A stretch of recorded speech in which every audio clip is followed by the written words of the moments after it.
ब्रह्मानन्दं सकलसुखदं केवलं ज्ञानमूर्तिं द्वन्द्वातीतं गगनसदृशं तत्त्वमस्यादिलक्ष्यम्।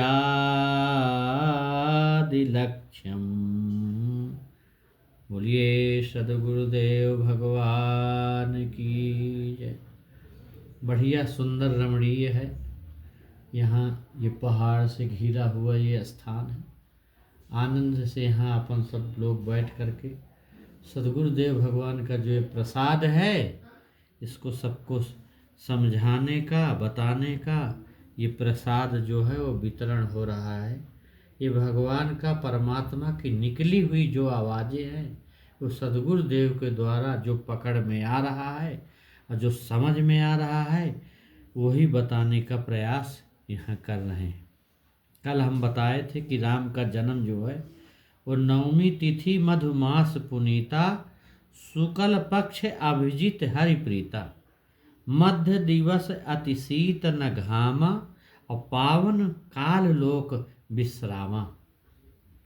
सभी जो 9 इंद्रियां विषयों का त्याग कर दें तो यही 9वीं तिथि है और तब मन में पवित्र मस्ती छा जाती है, आनंद आ जाता है। यही मधुमास बसंत ऋतु है। शुक्ल पक्ष प्रकाश मात्र परमात्मा में है। क्रमिक जैसे ईश्वरानुमुखत्व शुक्ल पक्ष है। ये अभिजीत हरि प्रीता तीनों शरीर पर विजयी ईश्वर को प्रिय लगने वाला समय होता है। बहुत समय सुंदर होता अभिजीत नक्षत्र तो ईश्वर को प्रिय लगने वाला होता है। इस प्रकार से ये परमात्मा का भजन, ध्यान, पूजन करना चाहिए। तो भगवान का जो ध्यान है, भजन है, पूजन है, इसको करते रहने से ये सारी चीजें समझ में आने लगती। तो मध्य दिवस अतिशीत न घाम। इंगला दाहिना स्वर, पिंगला बायां स्वर दोनों के मध्य सुषुम्ना में विचरते समय सम स्थिति के आ जाने पर, जब सम हो जाए, वह पवित्र समय जो तीनों शरीरों को विश्राम और शांति प्रदान करता है, वह है। इसी समय परमात्मा राम जो है वो हृदय में प्रकट हो जाते हैं। इस कला को वे ही जान सकते हैं जिनके हृदय में भगवान प्रकट हैं। इस कला को वो ही जानेंगे, अन्य दूसरा नहीं जान सकता इसको।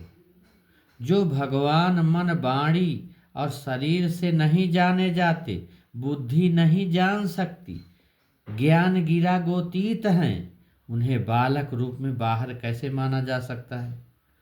कौशलपुर वासिन और सकल नगर वासिन सुख दीन्हा, अर्थात इसका अनन्य जो भक्ति वालियों को और सभी शरीरस्थ जो अन्यान्य कोशों में स्थित देवी और दैवी गुण हैं, दिव्य गुण हैं, उनको सुख देते हैं। अर्थात भैया ज्ञान, वैराग्य, अनुराग आदि सतोगुणी वृत्तियों को आनंद देते हैं, ऐसे दोहा में बताया गया है।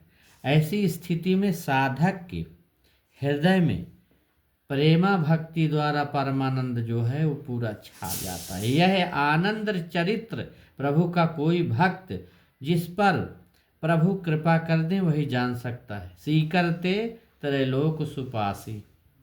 स्थूल, सूक्ष्म और कारण ये तीनों शरीरों की तृप्ति जो आनंद सिंधु उमड़ रहा है उससे हो गई है। राम ज्ञान जो आनंद के समुद्र व सुख की राशि हैं और एक बूंद से तीनों लोकों को सुपास देने वाले हैं, उनका नाम है राम। भाव रूपी भरत भाव अंधा होता है, यही भाव भगवान और भव सागर दोनों तरफ ले जाता है। भाव के तीव्रतर होने पर साधक शीघ्र ही लक्ष्य प्राप्त कर लेता है। संसार में यदि कोई तृप्त हुआ है तो भाव के द्वारा ही।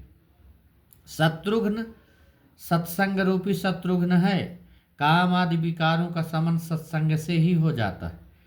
इनमें बड़ी क्षमता है, जैसे मति कीरत गति भूति भलाई, जब जेहि जतन जहाँ जेहि पाई, तो सो जानब सत्संग प्रभाऊ, लोकहु वेद नान उपाऊ। सत्संग दो तरह का होता है, एक तो महापुरुष की वाणी द्वारा और दूसरा सत्य वस्तु आत्मा है। मन आत्मा का साथ करने लगे तो यह सर्वोत्तम सत्संग है। लक्ष्मण क्या है? विवेक रूपी लक्ष्मण। संसार में ईश्वर और माया एक सत्य दूसरी असत्य, ये आमस कहे गए, घुल मिल गए हैं, अमिस गए, दोनों की पहचान करके मिक्स हो गए ना दोनों। इनकी दोनों की पहचान करके सत्य ईश्वर को ग्रहण करना और असत्य माया का परित्याग कर देना ही विवेक है, यह उनका काम है। तो इहाँ उहाँ दुई बालक देखा, मति भ्रम मोर कियान विसेखा। यह प्रतीकोपासना साधक के हृदय में जो रूप रहता है वह बाहर भी दिखाई देने लगता है। भगवान परिजन सुखदाई है, ईश्वरोन्मुखी वृत्तियां ही परिजन है। ऐसे भगवान दशरथ जी के आंगन हृदय में विहार करते। तो पावन मृग मारहि जिय जानी, अनित प्रति नृपहि देखा वही आनी। जो पवित्र आत्मा लोग मिलते हैं उन्हें अपने भक्त की श्रेणी में ढाल करके और ज्ञानार्जन के लिए पंजीकरण कर लेते हैं। यहाँ नृप का अर्थ है ज्ञान। अभी विश्वामित्र का आगमन होगा, देखना समझना। तो अनुज समेत देहु रघुनाथा, निश्चर बधमय हो सनाता। राम सिया राम सिया राम जय जय राम। विश्वामित्र जी बार बार ईश्वर को जानने के लिए यज्ञ करते थे। ताड़का है क्या? तरकना। ताड़का क्या है? तरकना। के पुत्र क्या है? मारीच मन। और सुबाहु मन का गंदा स्वभाव इस यज्ञ को असफल कर देते थे। अन्य ऋषियों ने उन्हें श्राप देकर नष्ट कर देने की राय दी। विश्वामित्र विश्वास ने कहा कि श्राप देने के लिए मुझे क्रोध करना पड़ेगा, और क्रोध आ जाने पर शांति प्राप्ति यज्ञ पहले ही नष्ट हो जाए, इसलिए मैं इन्हें श्राप नहीं दे सकता। क्योंकि जब हमें साधना पक्ष में चलना है तो ये श्रापा श्रापी की बात, फिर वहाँ क्रोध करना, श्राप देना, ये करना, वो सब अशांति हो जाएगी, तो फिर मैं अपने लक्ष्य से भटक जाऊंगा। तो मैं इस समय ये सब नहीं कर सकता। नहीं तो ये मेरा जो यज्ञ है, जो साधना का यज्ञ है, वो सब नष्ट हो जाएगा। इसलिए मैंने सोच लिया मैं अभी जाकर अवध से राम लक्ष्मण को लाकर इन्हें मरवा दूंगा। जहाँ 10 इंद्रियों विषयों को त्याग कर परमात्मा के चिंतन में लग जाए और उसमें चेतन परमात्मा का प्रतिबिंब पड़ जाए, वह शरीर ही दशरथ है।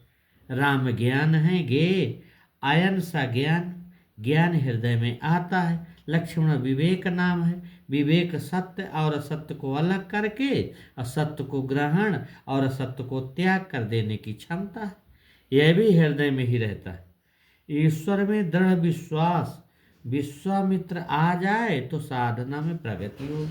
विश्वास रूपी विश्वामित्र के आ जाने से अब साधक अपनी साधना पूर्ण विश्वास के साथ करने लगा। जो भी साधना करता है दृढ़ विश्वास के साथ, वही विश्वामित्र का आना है। तर्कना रूपी ताड़का, यह ठीक वह ठीक, ये अच्छा वो बुरा, ये भला ये है वो, ये दुनिया भर की जो तर्कना है वो है अच्छा। ऐसी जो तर्कना मन में करती है कि ये अच्छा वो बुरा, ये ठीक है वो ठीक है, ये ताड़का है, वही ताड़का है। विश्वास रूपी विश्वामित्र के आगमन से ये सब तर्कनाएं जो है वो सब समाप्त हो जाती। ताड़का रावण की नानी है, इसके दो पुत्र मन के मैल रूपी मारीच, यह महान मायावी है। इसे 100 योजन दूर भगा देते हैं, क्योंकि अभी इसके मारने का समय नहीं आया है। मन के गंदे स्वभाव जैसे विषय करने की गंदी आदत, तंबाकू बीड़ी गांजा आदि खाने पीने की जो गंदी आदत है, स्वभाव बन गया है और जल्दी छुटाए नहीं छूटती। ऐसे स्वभाव रूपी सुबाहु को श्री राम जी समाप्त कर देते।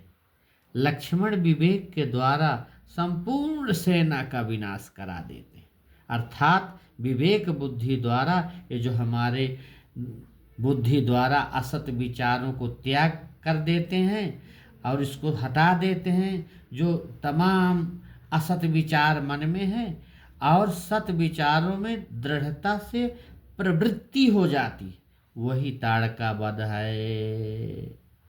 तर्कना, ताड़का के मारे जाने से इन्हें खुराक नहीं मिल पाती, जिससे सुबाहु समाप्त हो जाता है, मरीज को भगा दिया जाता है। इस स्थिति को प्राप्त कर जब साधक ईश्वर की जानकारी के लिए श्वास प्रश्वास में जप करता है और गुरु महाराज का ध्यान करता है बार बार, तब उसे सफलता मिलती है।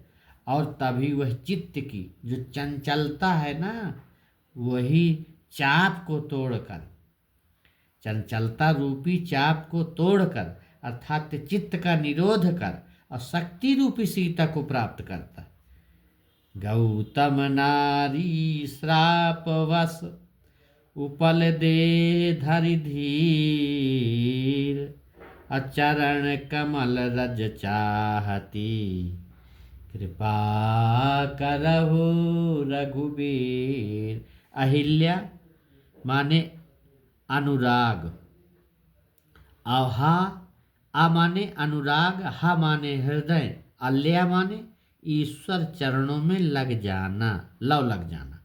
गौतम नारी गो इंद्रियां, तम क्या है तमोगुणी, विषयासक्त क्या है नारी, उनकी शक्ति हृदय में परमात्मा के श्री चरणों के प्रति जब लव लग जाए, लगन लग जाए और भक्ति भजन द्वारा परमात्मा के जड़ हृदय से छू जाए, तो यह जड़वत पत्थर शरीर भी चैतन्य हो करके और परमात्मा रूपी पति तक पहुँचने योग्य हो जाता है, आनंदित हो जाता है। विषयासक्त शरीर जो परमानंद से रहित है वही तो पत्थर है, और क्या, वही पत्थर है। जो परमात्मा की तरफ नहीं जाते वही तो पत्थर है।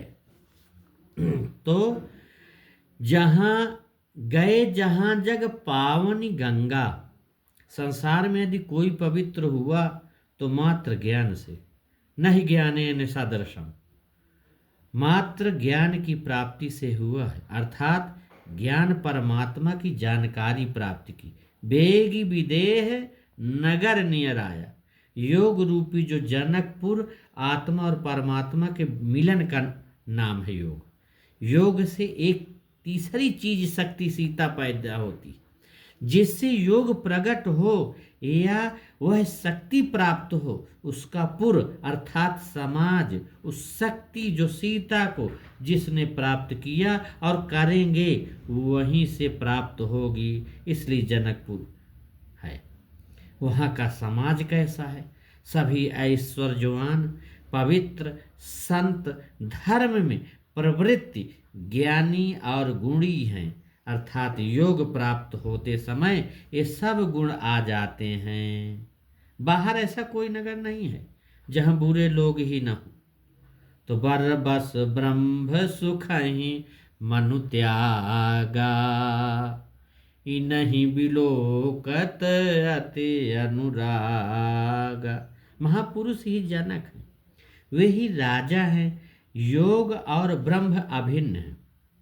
जहाँ योग है वहीं ब्रह्म है। ब्रह्म ब्रह्म तो सर्वत्र व्याप्त है, किंतु साधक के लिए ऐसा ही है। राम ब्रह्म की शोभा देख ब्रह्म सुख भी फीका पड़ने लगा। नगर दर्शन का अर्थ योग रूपी शक्तियों का पारस्परिक मिलन, ये है नगर दर्शन। उनके परिचय तथा यह भी कि इन शक्तियों को मुझे पाना है। तो गौरी पूजा, पूजा का अर्थ पूरा है। पूजा का अर्थ पूरा है, अर्थात सभी अधूरे हैं और पूर्ण होने के लिए ही पूजा करते हैं। तो मोर मनोरथ जानहु नीके, बसहु सदा उर पुर सब ही के। यहाँ विशेष बात ये स्पष्ट हो रही है कि सभी देवी देवता उरपुर अथवा हृदय में रहते, बाहर तो एक कथानक मात्र है। मुझे जो समझ में आया है वही मैं बता रहा हूँ। मेरे गुरुदेव की जो कृपा है, जो मुझे जैसा अनुभव समझ में आया है इतने दिन से, वही मैं आपसे शेयर कर रहा हूँ। सखियाँ क्या है? इंद्रियां हैं। कृष्ण काल में वही गोपियाँ थी। यहाँ बाहर कुछ नहीं हुआ, जो भी हुआ अंदर मन में ही संकल्पों के द्वारा हुआ है। तो लखन कहा जस भाजन सोई, नाथ कृपा तब जा पर होई। कहते विश्वामित्र जी सदगुरु थे। लखन सत्य असत्य को अलग करने की क्षमता माने विवेक है। उनका निर्णय है कि जिस पर सदगुरु की कृपा होती है वही धनुष तोड़ सकेगा। अन्य साधक या राजा अन्य देवी देवता के उपासक थे। जैसे उठे उठे इष्ट देवन सिर नाई, इसी से कोई सफल नहीं हुई। यहाँ गुरु की महिमा स्पष्ट है कि सदगुरु ही यह स्थिति दिला सकते हैं और कोई नहीं। इस प्रकार से ये भाव हमने बताया। अब समय समाप्त हो रहा है, कल फिर इसी भाव को आगे लेकर के चलेंगे। ओम शांति शांति शांति। सद्गुरुदेव भगवान की जय।